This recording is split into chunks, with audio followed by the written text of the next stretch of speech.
No one knew the old guide's past in the desert, until the compass in the caravan revealed his legendary tracker story.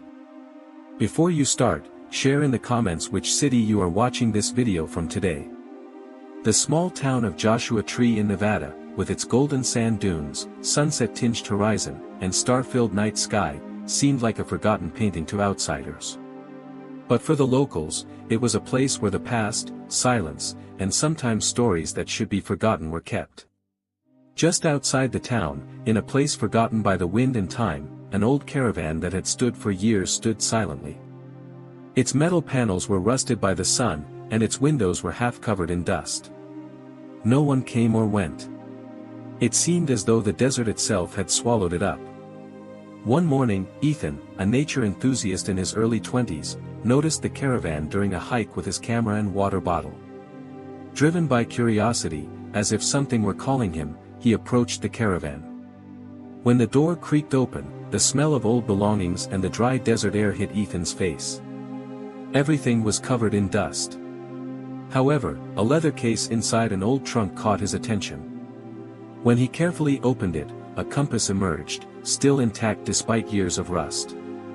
Engraved on the lid in Old English letters was a name, C. Hargrove.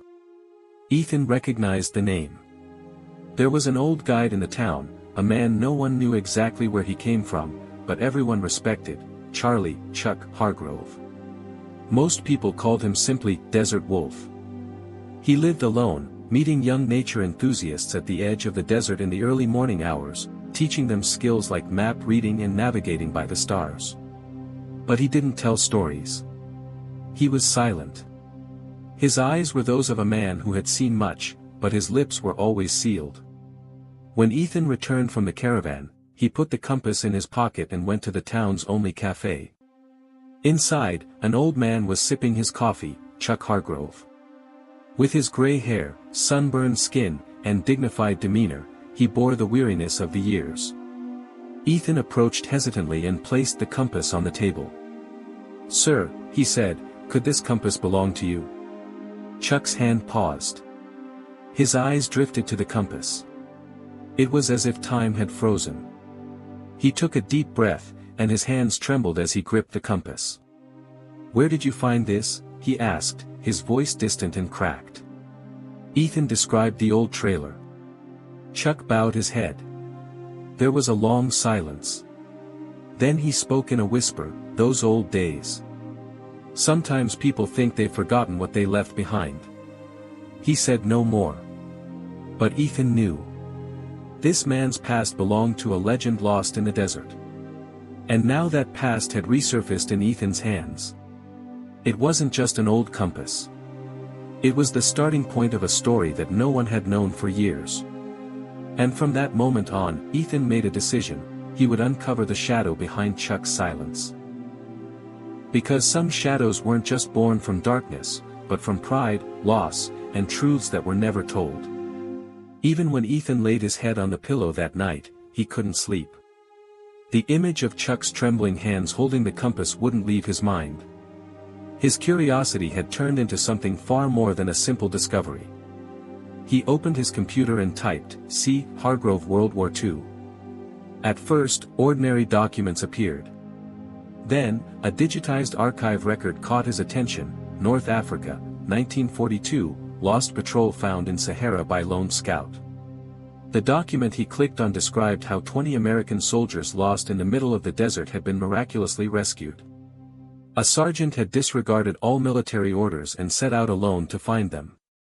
The sergeant's name had been erased, but at the bottom, there was a faint note: "Scout's compass and instincts led the rescue."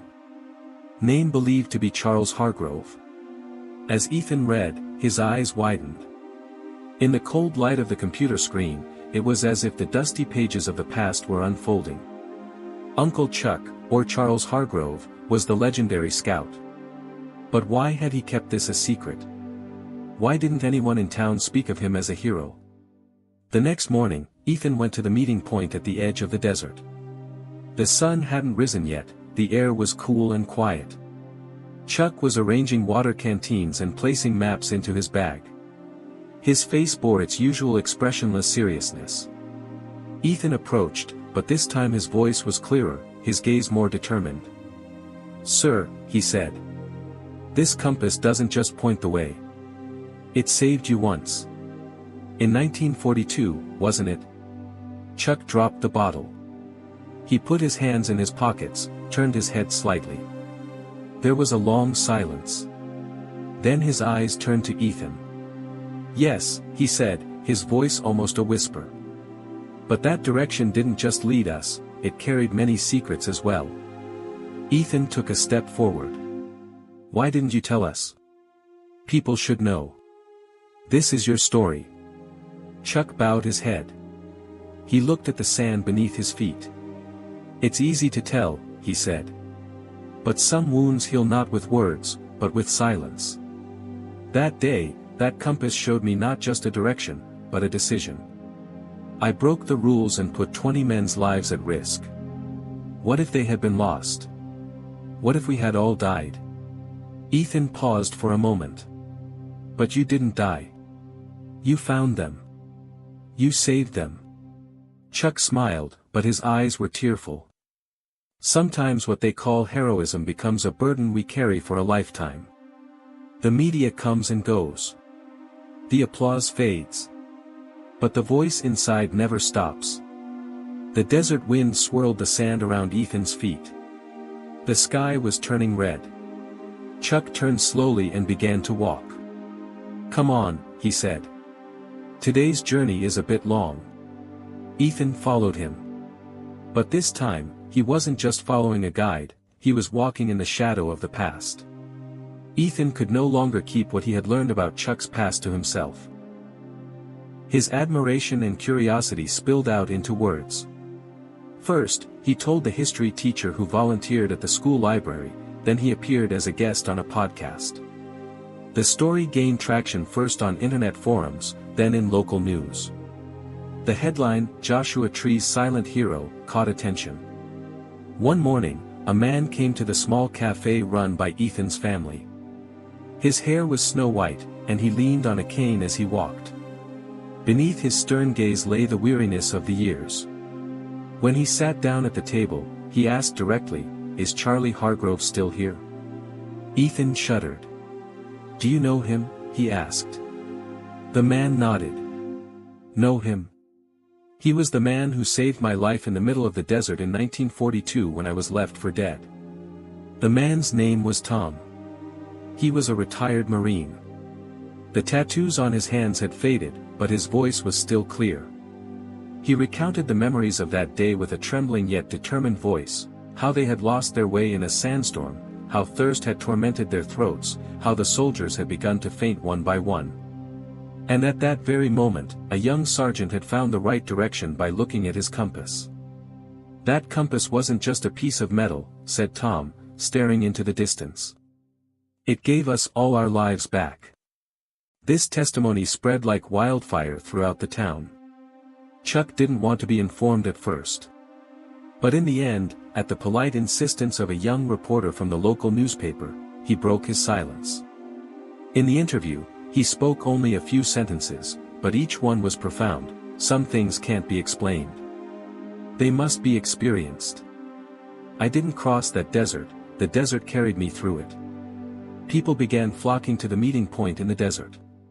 Some wanted to walk with him, others just wanted to see him.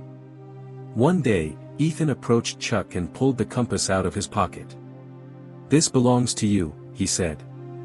"I only shared its story."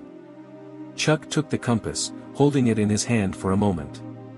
"Perhaps this whisper," he said, "now belongs to you. But keep it safe, for the desert may wish to speak again one day." A month later, the local history museum offered Chuck an exhibition. He initially refused, but eventually agreed. The exhibition featured old maps, the compass, and Chuck's brief but concise diary entries from 1942.